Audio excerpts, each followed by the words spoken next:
Isso. Alguma coisa. Ó, estamos live já. Estamos live? Agora, sim. Agora espera um minutinho só para eu ver na página se tá tudo certo. Tá.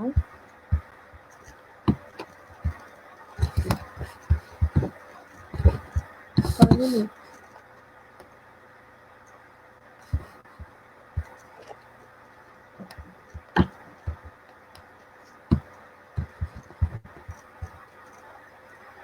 Feito, amiga. Pode começar. Feito.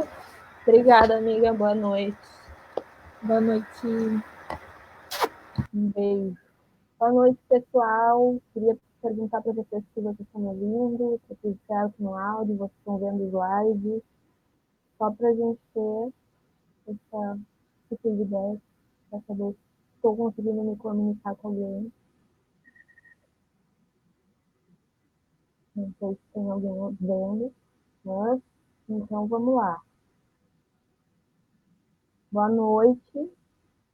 Bom sextou para todo mundo. Vamos começar com a nossa aula de literatura, para terminar bem esse dia de aulas, terminar ele suave, gostosinho com a literatura, que a literatura é gostosa, tá? Então, meu nome é Gabriele, eu sou professora de literatura desde o ano passado, de desafio, e hoje a nossa aula vai ser sobre as escolas literárias, tá?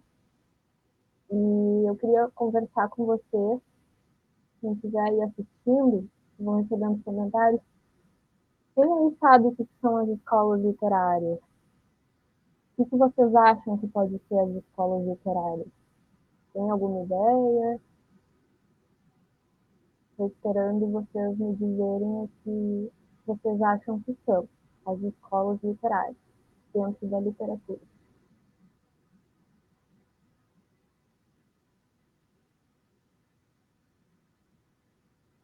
Ninguém comentando. Como assim? Vocês não sabem o que são as escolas literárias? Não tem um palpite, gente. Vamos palpitar para mim. Quero saber o que vocês acham sobre as escolas literárias.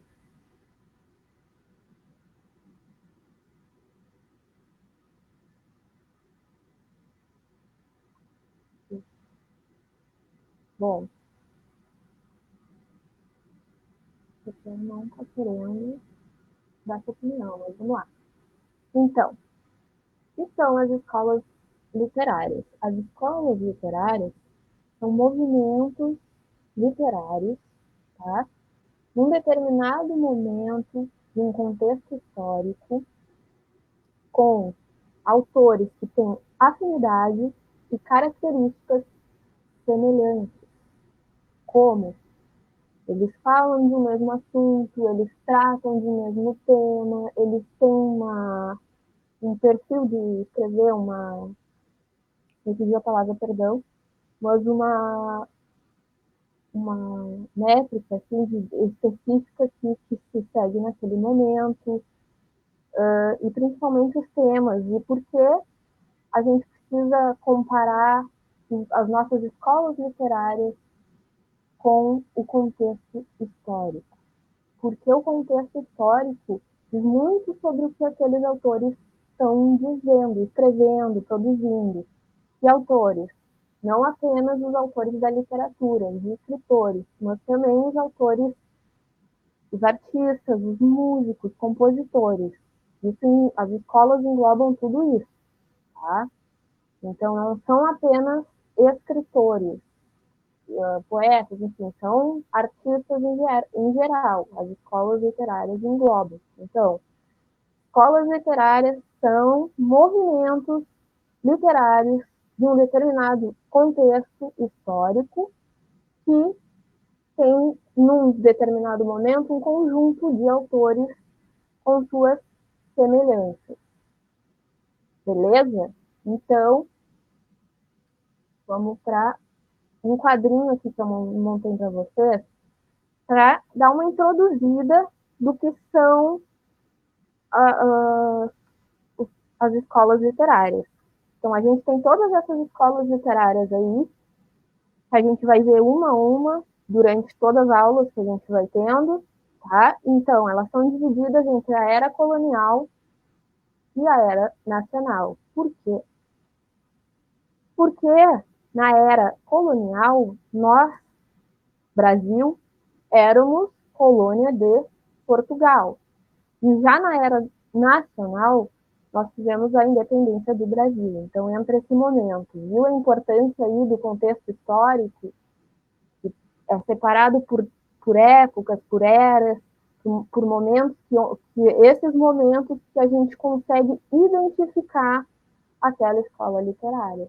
É uma forma de relacionar muito boa para a gente lembrar que momento foi aquele. A aula de hoje vai ser sobre quinhentismo, então não vou dar muito spoiler, mas já vou deixar uma questão aí no ar para vocês. O que vocês acham que era o quinhentismo? Tá? O que lembra essa palavra, quinhentismo? O que remete a vocês o quinhentismo? Tá? Dentro do quinhentismo, tinham dois tipos de literatura. A literatura de informação e a literatura jesuítica.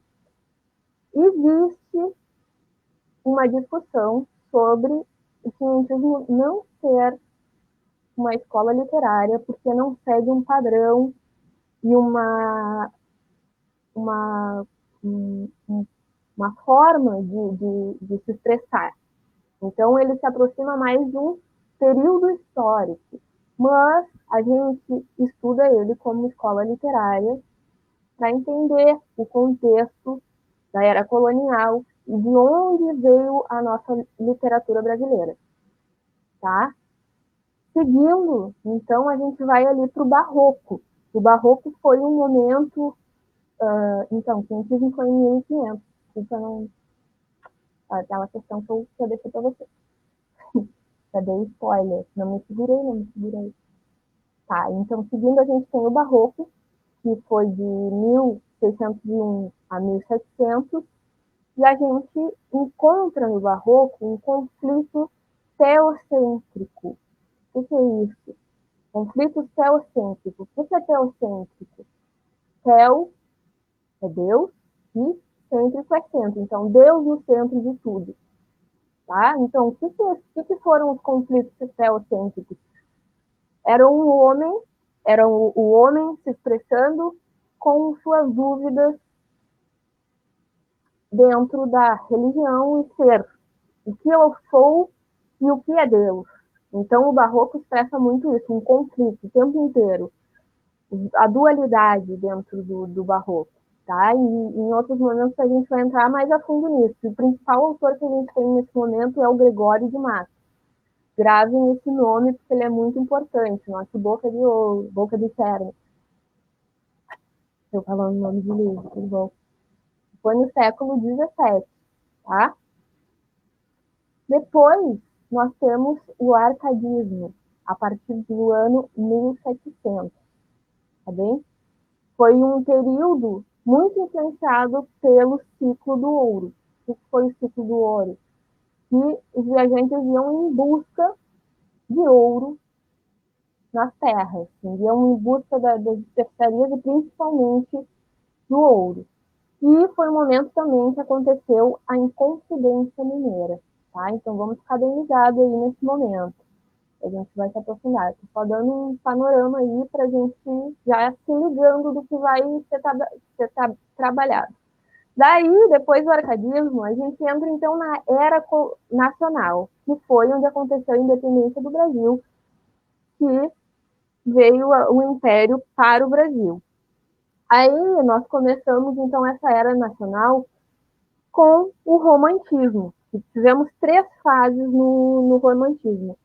Os indianistas, tivemos os ultrarromânticos e a última geração que foi a geração social. Tá? A gente vai ver com atenção cada uma delas. E foi isso. Tivemos vários autores aí no romantismo brasileiro importantes na história. José de Alencar, Gonçalves Dias, Álvares de Azevedo, Castro Alves, então muita gente aí importante. E tinha muita poesia nessa época, né? Aquela coisa poética, romântica, tá? Seguindo, nós temos o realismo e o naturalismo. E foi uma fase, assim, foi metade do século XIX e muito ligados às características do ser, tá? Então, é isso aqui que nós estamos vendo, é o realismo, é bem o que diz o naturalismo, é o real. Isso é isso porque isso é isso. Então não tem, eles têm essa onda aí de ser antirromântico, tá? Eles eram antirromânticos, eles faziam um processo contrário do romantismo. Eles buscavam sempre trabalhar o real, que era concreto. E aí um autor desse momento é o nosso querido Machado de Assis. Maravilhoso, muito importante para a nossa literatura. A gente merece dar uma atenção maior para ele, mas uma aula específica, tá? Ele aí era do realismo. Então, seguindo, temos o parnasianismo e o simbolismo que estão meio ligados pela poética e pela lírica. Eles tinham essa principal característica. Eles tratavam muito a poética e a lírica. No parnasianismo, a poesia principal era do Olavo de Bilac. E no simbolismo era do Cruz de Souza, tá? E, seguindo, então, a gente chega no pré-modernismo, que ficou ali conhecida com a Semana de Arte, Semana Moderna de Arte, de Arte Moderna do Brasil, perdão. Que foi um momento assim de quebra com aquela literatura europeia que a gente produzia baseado lá naquele europeu que nos ensinou, que era então era uma reprodução daquele momento mundial histórico que a gente trazia para o Brasil. E o pré-modernismo foi essa quebra, então, com a literatura europeia, buscando uma identidade brasileira. Tá? O modernismo teve 3 fases, que foram mais ou menos. Foi de o pré-modernismo foi de 1900 a 1922.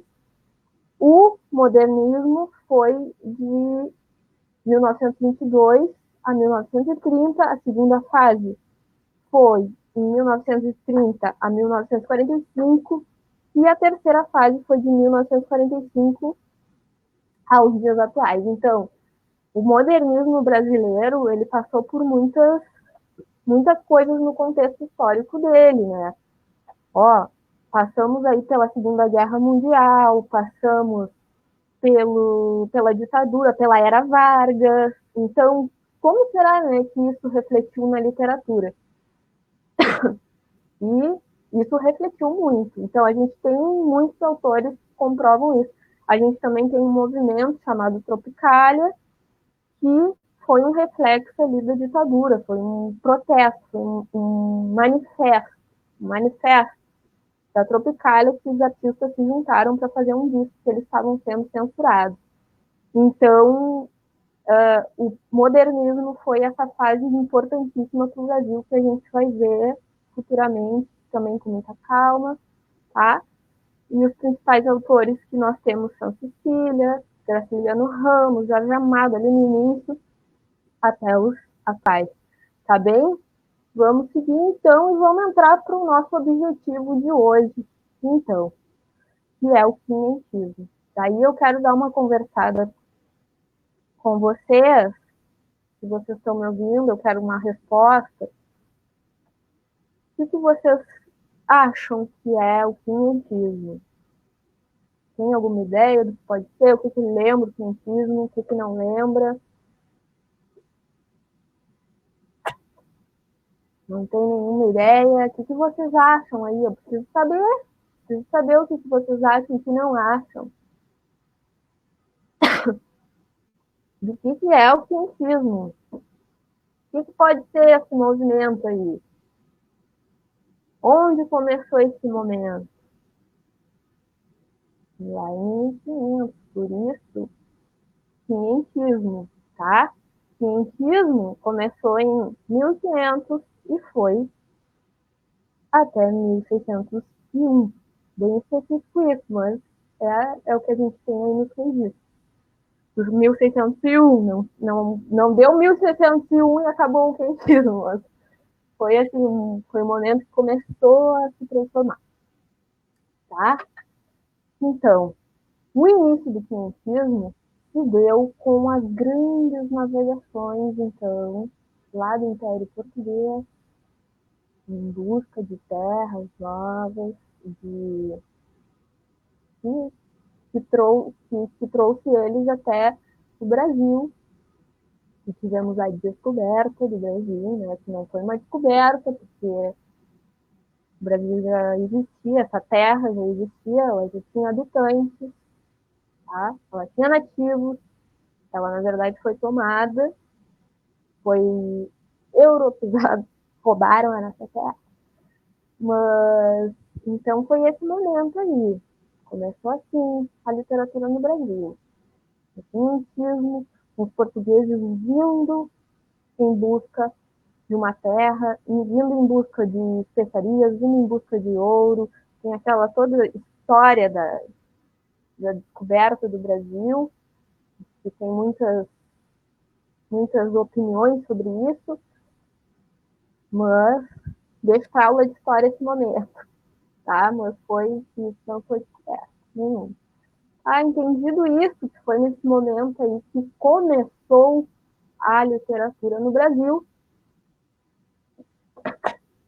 a gente passa para a parte de, dentro do quinhentismo, nós tínhamos dois tipos de literatura. Quais eram? A literatura informativa e a literatura de catequese. E o que é isso, literatura informativa, e o que é literatura de catequese? A literatura informativa é isso mesmo que o nome diz, tá? E a de catequese também, é o que o nome diz, catequese. Vamos ficar pensando aí, vou deixar a letra para vocês refletirem sobre o que é a literatura de informação e a literatura de catequese, tá? E para a gente entender o contexto mundial do quinhentismo, como os portugueses chegaram aqui, como foi todo esse processo, a gente precisa entender o contexto histórico, tá? Era um momento ali de grandes navegações, foi um momento até onde o Fernão Magalhães, eu acho que foi, ou estou me confundindo, mas ele resolveu fazer, até botei no slide, porque eu sabia que eu não confundir. Ele resolveu fazer uma navegação em volta ao mundo. Para fazer o quê? Comprovar a teoria da Terra ser redonda. Porque naquela época se acreditava que a Terra era plana. Tá? E aí o cara foi lá e fez a volta ao mundo com os seus tripulantes, com a navegação, tudo. No meio da viagem o cara acabou morrendo, coitado, mas o navio dele, que ele propôs fazer a volta ao mundo, conseguiu concluir a navegação e comprovou que a Terra é redonda, não plana, tá? E existe o terraplanista até hoje, a gente sabe. Mas lá em 1500, o cara já comprovou. Era também o momento do Renascimento. E o Renascimento era bem esse momento de renascer como arte, tá? Então, tínhamos ali figuras importantíssimas em nível mundial, assim, influenciadores, como Leonardo da Vinci, como William Shakespeare, como Camões, que surgiu com Lusíadas, que é importante para a nossa literatura também brasileira, tá? São coisas que a gente precisa dar atenção para entender todo esse contexto. E tivemos também, nesse momento, a ruptura da igreja, tá? Que teve a reforma protestante. O que foi a reforma protestante? Os protestantes da igreja católica contestavam os dogmas católicos. Então, teve essa reforma protestante. Por outro lado, os católicos fizeram a contra-reforma, tá? E também era um momento que estava acontecendo a Inquisição, aquele triste momento da nossa história, né? Que foi péssimo, mataram pessoas injustamente, porque a igreja dizia que era bruxas, mataram, morriam sem mata. Horrível, tá? Então, só para a gente entender o que a gente estava vivendo no mundo. Aconteceu tudo isso aí. E foi a descoberta do Brasil também, tá? Descoberta bem entre aspas. Podemos conversar sobre isso se vocês quiserem, mas vocês não estão querendo interagir hoje. Poxa, tá. Literatura de informação. Vamos entrar na nossa literatura de informação e entender um pouco melhor o que foi. É os textos informativos que o Pero Vaz de Caminha, que era escrivão lá da navegação do Pedro Álvares de Cabral, fazia para mandar a coroa, informar a coroa portuguesa do que estava se passando durante toda a viagem e na chegada da terra do Brasil, tá? Então, ele não tinha uma preocupação estética com as cartas, por isso que tem essa discussão de quinhentismo ser ou não um período, um movimento literário, ser mais um momento histórico, um valor histórico documental muito grande, e não ter esse valor de movimento, mas é um movimento, tá aí. Tá? Então, esses textos do Pero Vaz de Caminha, eles tinham o objetivo real de informar a coroa do que estava acontecendo durante a navegação. Esses textos eram descritivos, descreviam o que tinha na Terra, quando chegaram, como é que foi, como é que não foi, como eram os nativos brasileiros, quais eram as características físicas, tá? Como era a natureza, como era a fauna, a flora, tá? Era bem descritivo mesmo, tinha teor descritivo, não tinha preocupação estética nenhuma para serem escritas essas cartas, tá?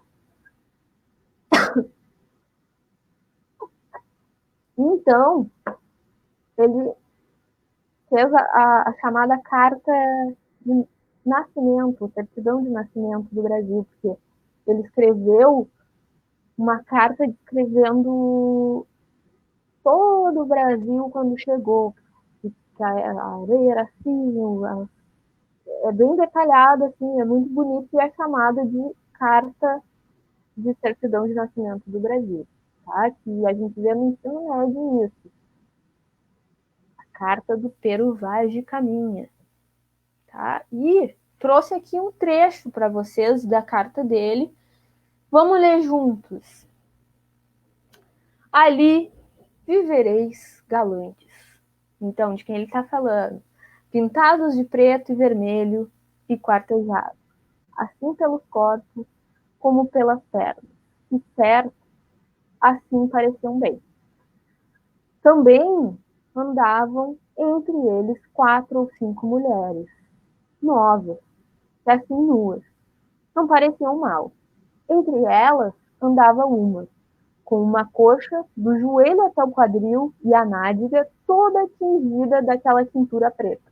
Então ele está descrevendo as cinturas no corpo do índio, tá? Aí vamos continuar lendo. E todo o resto da sua cor natural. Outra trazia ambos os joelhos com as curvas assim tintas, e também os colos dos pés. E suas vergonhas tão nuas. Olha como ele trata isso. Suas vergonhas. Ele está falando então das partes íntimas dos índios que andavam descobertos. E com tanta inocência assim, descobertos. Que não havia nisso desvergonha nenhuma. Então, como eles eram muito inocentes e Pero Vaz enxergava isso, ele entendia que não era uma vergonha, que eles não. Era a cultura deles andar daquela forma. Então, era desvergonha nenhuma, tá? Todos andam rapados, até por cima das orelhas, assim mesmo de sobrancelhas e pestanas. Trazem todas as peças, de fonte a fonte, tintas de tintura preta, que parece uma fita preta na largura dos seus dedos. Então, isso é um trechinho aí, só para a gente ter uma ideia de como ele descrevia os índios naquele momento. E sempre é importante lembrar que a literatura de informação é pela visão do colonizador, pela visão do europeu, tá? Não foi pela visão do índio, tá? Vamos olhar, então, uma questão que caiu em 2013 no Enem. Alguém com alguma dúvida sobre a literatura de informação? Agora eu vou precisar que vocês participem, que a gente vai fazer uma questão, tá? Essa questão caiu em 2013 no Enem. E vamos prestar atenção, então, nessa pintura do Portinari. E vou lembrar vocês que cai muita pintura, muita obra de arte no Enem em relação com textos literários. Então, acontece uma intertextualidade, eles fazem uma comparação para fazer uma questão. Vamos ver como é que isso foi cobrado no Enem. Tá? O texto 1 é um trecho da carta do Pero Vaz Caminha. Ó. Andaram na praia quando saímos, 8 ou 10 deles, e daí a pouco começam a vir mais. E parece-me que viriam este dia à praia, 400 ou 450. Alguns deles traziam arcos e flechas, e todos trocaram por carapuças ou por qualquer coisa que lhe davam. Então aí ele está falando que os índios trocavam as flechas e os arcos, qualquer coisa. Em inocência, eles se apaziguavam. Andavam todos tão bem dispostos, tão bem feitos e galantes, com suas tintas e muito agradável. Tá? E aí o texto 2, percebe isso aí. O texto 2 é uma pintura, é uma obra do Portinari. O que tem nessa obra aí? São os índios com as flechas apontando o navio lá no fundo, ó. Estão vendo aqui? Então vamos dar uma refletida sobre essa pintura. Agora, vamos ver as alternativas. Pertencentes ao patrimônio cultural brasileiro, a Carta de Pero Vaz de Caminha e a obra de Portinari retratam a chegada dos portugueses ao Brasil. Na leitura dos textos, constata-se que, então, alternativa A Carta de Pero Vaz de Caminha representa uma das primeiras manifestações artísticas dos portugueses em terras brasileiras e preocupa-se apenas com a estética literária. Isso a gente tinha falado anteriormente, tá? Então, vamos pensar sobre essa alternativa. A alternativa B. A tela de Portinari retrata indígenas nus com corpos pintados, cuja grande significação é a afirmação de arte acadêmica brasileira e a contestação de uma linguagem moderna. Será que é isso? Será que é a afirmação da arte acadêmica brasileira? Essa relação aí que fizeram? Vamos ver a outra alternativa. C. A carta, como testemunho histórico-político, mostra o olhar do colonizador sobre a gente da terra, e a pintura destaca, em primeiro plano, a inquietação dos nativos. B. As duas produções, embora usem linguagens diferentes, verbal e não verbal, cumprem a mesma função artística e social. Social e artística, entendeu? Será que cumprem a mesma função? Fica aí o questionamento. Eu quero que vocês participem agora. Preciso. E a pintura e a carta de Caminha são manifestações de grupos étnicos diferentes, produzidas em mesmo momento histórico, retratando a colonização. E aí, Qual questão vocês acham que é? Que poderia ser? O que vocês palpitam aí? Vou dar um tempo para vocês responderem. Quero saber o que vocês acham que é essa questão. O que poderia ser? Qual é a melhor alternativa? Melhor se encaixa? É tudo aquilo que a gente estava conversando anteriormente sobre o que é a literatura de ter vários caminhos. Qual pode ser a melhor alternativa?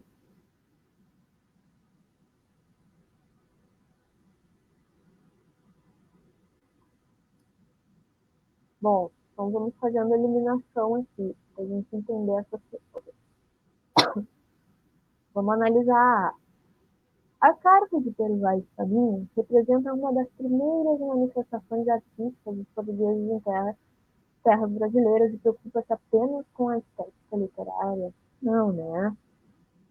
Essa carta nem se preocupa com a estética literária.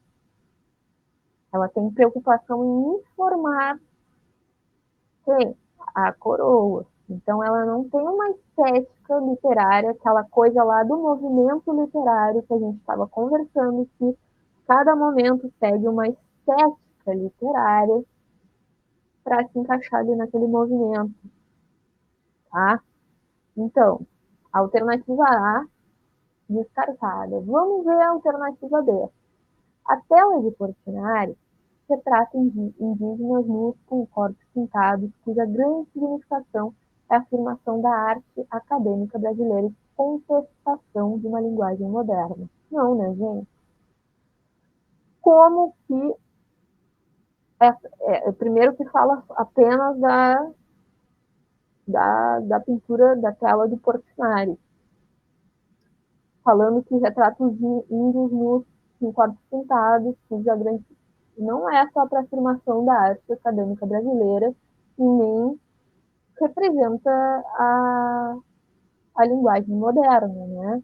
Então, não é essa a alternativa, podemos eliminar. Vamos ver lá, T. A carta, como testemunho histórico político, mostra o olhar do colonizador sobre a gente da terra. E a pintura destaca, em primeiro plano, a inquietação dos nativos.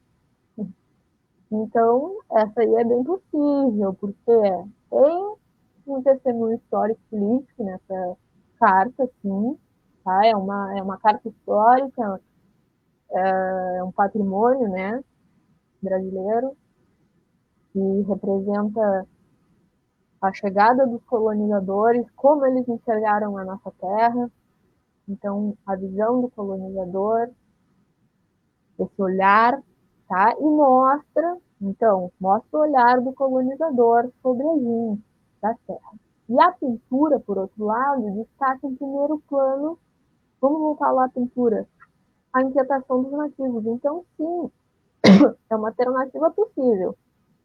Tá? Vamos fazer uma eliminação aqui. Olha aqui os índios. Estão inquietos e a carta é a visão, o olhar do colonizador. Ok? Então, a alternativa C é que está melhor aqui para ser a nossa alternativa final. Vamos analisar a D. As duas produções, embora usem linguagem diferente, verbal e não verbal, cumprem a mesma função social e artística. Não. Por que elas não cumprem a mesma função verbal e não verbal? A mesma função, não, elas não cumprem a mesma função social e artística. Porque são lados diferentes de olhar. Uma, que é a pintura, a tela do Portinari, mostra o lado do nativo da terra brasileira. Então, uma retratação daquele momento.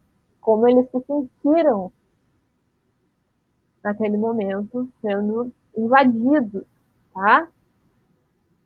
E a carta é o olhar do colonizador. Por mais que tenham linguagem diferente, não cumprem a mesma função social. São funções sociais diferentes, tá? Porque tem olhares diferentes foram produzidas por olhares diferentes, são analisadas por olhares diferentes, tá? Então, a D é eliminada. Por enquanto, a gente está com a C.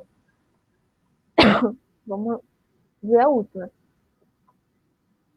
A pintura e a carta de caminha são manifestações de grupos étnicos diferentes, produzidas em um mesmo momento histórico, retratando a colonização. Vamos lá voltar, pelo amor de Deus. Vamos analisar aqui quando essa obra foi produzida. Em 1956. E a carta foi lá em 1500, tá? Então não foi no mesmo momento, né, histórico. Então essa foi eliminada também. Então a nossa resposta dessa questão é a C.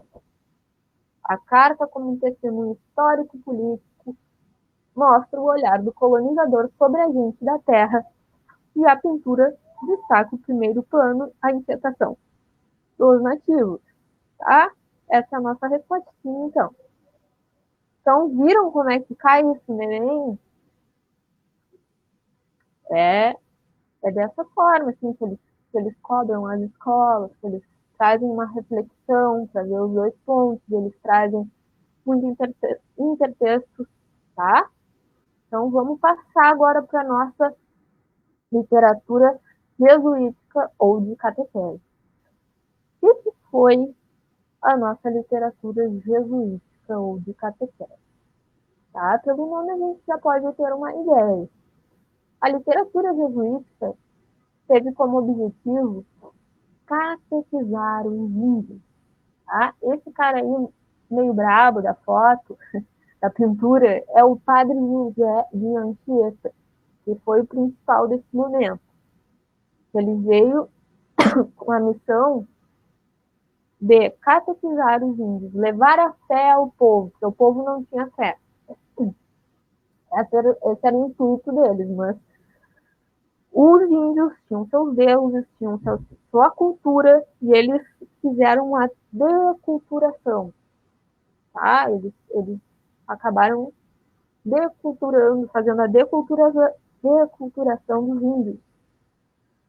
Então, impondo, de certa forma, a catequese, ensinando eles a catequese. Como esse cara conseguiu fazer isso? Tratando poemas, retratando poemas para eles, criando peças teatrais, fazendo textos teatrais. Como ele fez esses textos?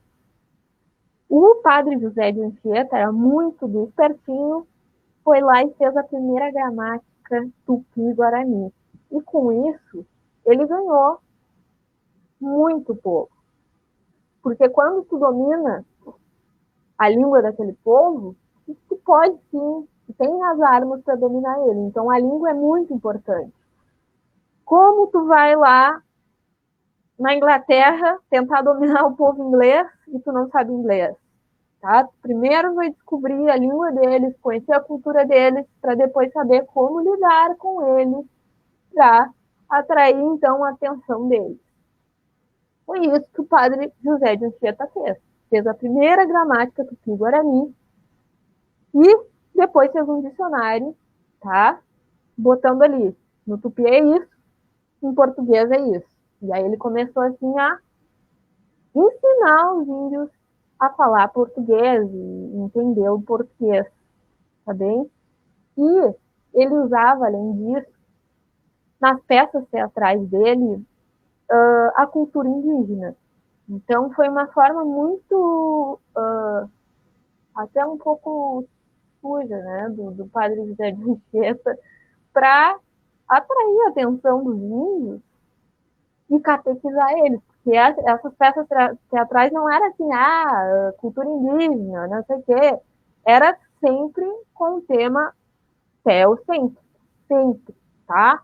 Então era, sim, com a intenção de catequizar. E já na literatura de jesuítica, havia uma grande preocupação com a estética. Então, são poemas, tinha rimas, tinha forma teatral, tá? Tinha sermão, então isso é estética que ele se preocupava. Diferente lá do nosso Pero Vale de Caminho. E ele usava o tom didático pedagógico. O que é isso? Então, ensinar, ele estava sempre ali disposto a ensinar, e sempre usando a linguagem teatral, aí que surgiu o nosso teatro, tá? Usando a linguagem teatral e a poesia como uma forma de expressão. Esse foi o padre José de Anchieta. Tá? Tem alguma dúvida quanto ao padre José de Anchieta? Tá? Então, dentro da literatura, a obra mais conhecida dele foi o Poema Virgem, tá? Ele é escrito durante o tempo que fez refém dos índios, tá? Enquanto era negociada a paz entre eles, entre os índios e os colonizadores, e ele teve uma importante função também, né? A gente não pode apagar, por mais que ele tenha feito todo esse processo aí, a missão jesuítica dele, a gente não pode apagar que ele fez uma gramática tupi, sobre tupi, e foi fundamental assim para nossa cultura e nos trouxe também, começou a nos trazer onde estamos hoje. Se é bom ou ruim, não sei. Vamos lá. Então, aqui eu trouxe uma questão da UFV, que é uma universidade particular. Mas só para a gente ter uma ideia como isso pode ser cobrado num vestibular. Não é no Enem aqui. Aqui não é uma questão Enem, mas vamos ver mais ou menos. Tá? Leia a estrofe abaixo, faça o que se pede.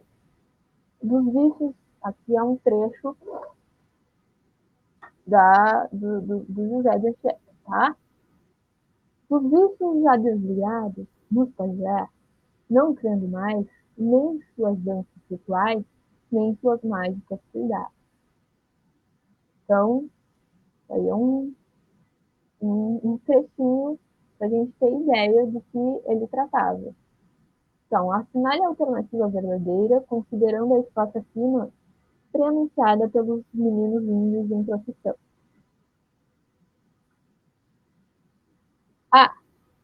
Os meninos índios representam o processo de aculturação em sua concretude mais visível, como produto final de todo o empreendimento no qual participam com igual empenho a coroa portuguesa e campanha de Jesus.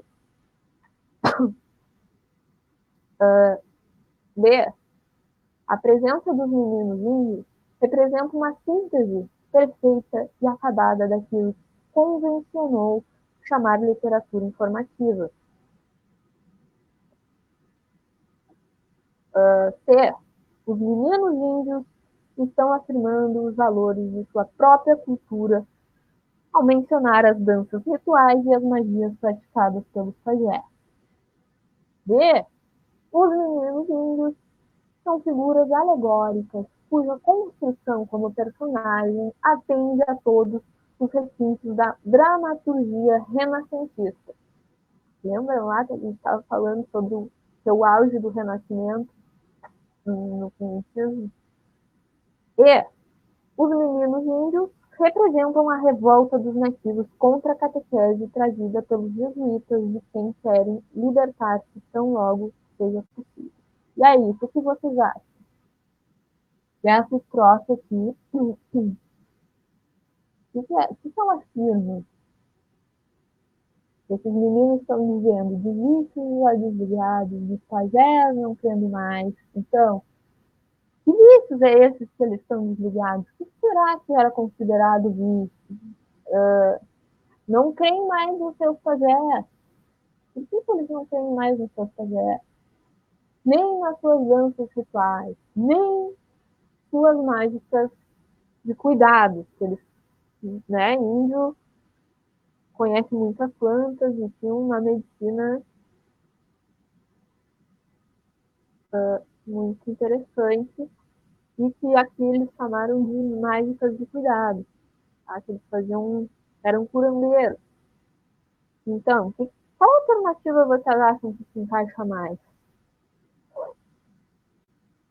Quero saber. Já não responderam a outra, quero que respondam essa. Ah, não. Vamos me ajudar aqui a encontrar a resposta. Eu estou em dúvida aqui, me ajuda. Não vão me ajudar, não acredito. Estou chateada com vocês. Qual a alternativa, então? Vamos fazer uma eliminação que a gente fez antes. E essa é uma boa dica para vocês que vão prestar o vestibular aí, fazer Enem, qualquer vestibular, na hora de responder essas questões.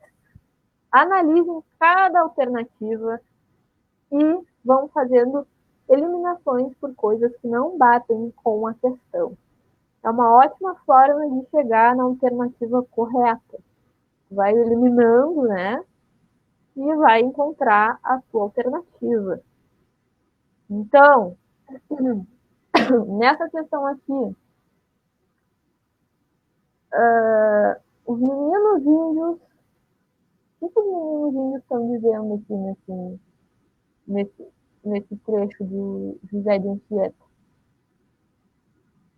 Os meninos índios, alternativa A, vamos analisar. Os meninos índios representam um processo de aculturação e sua concretude mais visível.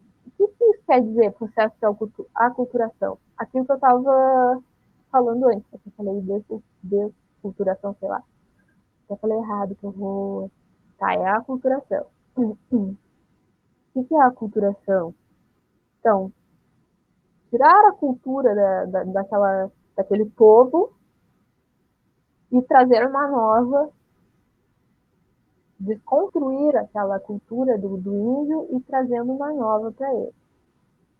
Então, essa alternativa aí já está bem interessante desde o início.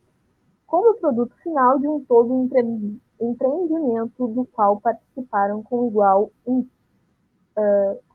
empenho a coroa portuguesa e a Companhia de Jesus, que era esse povo aí que veio para catequizar o índio. Então, essa alternativa aí deixa o questionamento para você se ela está bem possível. Então, alternativa B. A presença dos meninos índios representa uma síntese perfeita e acabada daquilo que se convencionou chamar de literatura informativa. Não, né, gente? Por quê? Porque o padre José de Anchieta está na literatura de catequese, ou jesuítica, tá? Que é focada para catequizar. Então, não é literatura de informação, não é a literatura informativa, tá bem? É a literatura catequética, de catequese, jesuítica, como vocês quiserem identificar. Mas é bom que vocês saibam todas as formas de chamar ela, porque pode aparecer em uma delas, tá? Alternativa C, essa B aí a gente já eliminou, então, porque não convencionou a literatura informativa, tá? Alternativa C. Os meninos índios estão afirmando os valores de sua própria cultura, ao mencionar as danças rituais e as magias praticadas pelos pajés. Eles estão fazendo isso no trecho? Não, né? Eles não estão afirmando, quer dizer, estão afirmando, mas estão dizendo que perderam esse vício. Tá? Então, não, eles já não acreditam mais nada dos pajés, das danças, das magias, eles estão tirando a credibilidade, tá? Não estão dando valor, não estão afirmando o valor, estão tirando o valor da cultura indígena. Então, a alternativa C não é a nossa alternativa. D. Os meninos índios são figuras alegóricas cuja construção como personagens atende a todos os requintes da dramaturgia renascentista. Não, né, gente? Vou deixar em dúvida aí para vocês, mas também não, porque eles não são figuras alegóricas. não atende os requintes, todos os requintes da dramaturgia renascentista, tá? Vamos ver a nossa outra alternativa, que é os meninos índios representam a revolta dos nativos contra a catequese trazida pelos jesuítas e que querem libertar-se tão logo seja possível. Não, é exatamente o contrário do que está falando nessa alternativa. Então, não. Ali o trecho do José, Padre José de Anchieta, diz que eles estão ali contra a própria cultura. Então, qual a nossa alternativa? Que restou a A. Nossa alternativa dessa questão é a A. Os meninos índios representam um processo de aculturação em sua concretude mais visível. Então, no A, como produto final de todo um empreendimento no qual participam com igual empenho da coroa, porque a coroa queria catequizar o povo, por quê? Por que eles queriam mudar a cultura daquele povo e moldá-los, né? Tá? Dominar, quando tu tem o povo na mão, tu domina ele. Com a cultura, com a religião, que pode dominar um povo, tá? Então, é a nossa questão. Por hoje é isso da nossa aula. Então, relembrando o que foi trabalhado hoje. Literatura de informação, literatura de catequese, literatura de informação principal, Pedro Vaz de Caminha, escrivão lá do Pedro Álvares Cabral, que veio na navegação, descrevendo tudo que via pelo caminho quando chegou na nossa terra. Fez, então, a carta famosa que nós estudamos, vimos um trecho hoje, para não ser muito prolongado, descrevendo os nossos índios, tá? Descrevendo a nossa terra, descrevendo a nossa fauna, descrevendo as possibilidades de exploração. Então, os portugueses vieram para explorar a nossa terra, tá? E na nossa literatura de catequese, temos, então, os padres querendo catequizar os nossos índios e fazer a aculturação, realizar o processo de aculturação dos índios para transformar o povo, tudo numa missão de bem, né, não, fica aí, missão de bem, que acabou manipulando, né, os índios ingênuos. Então é isso, se ficou alguma dúvida, estou à disposição a partir de agora para respondê-los. Se quiserem perguntar algo, se lembrarem depois de alguma dúvida sobre essa aula, lá no meu e-mail, vou botar aqui na tela do meu e-mail, qualquer dúvida lá no meu e-mail, gabrieleocunha@gmail.com. Qualquer dúvida que quiserem, mandem e-mail, qualquer horário eu respondo. E se tiverem uma dúvida agora, estou à disposição, ouvindo, esperando. Oi, tudo bom? Como é que estão, gente? Estou feliz de estar. Quero saber. Não querem? Não estão querendo conversar comigo hoje? Tudo bem. Tudo bem. Mas então é isso, pessoal. Vou ficando por aqui. Desejo uma ótima sexta-feira para vocês. Sextou, né? Obrigada. Espero que a aula tenha sido proveitosa. Se ficarem com alguma dúvida, chama nós. Um grande beijo. Pode fechar aí, Débora. Uma boa noite para todos.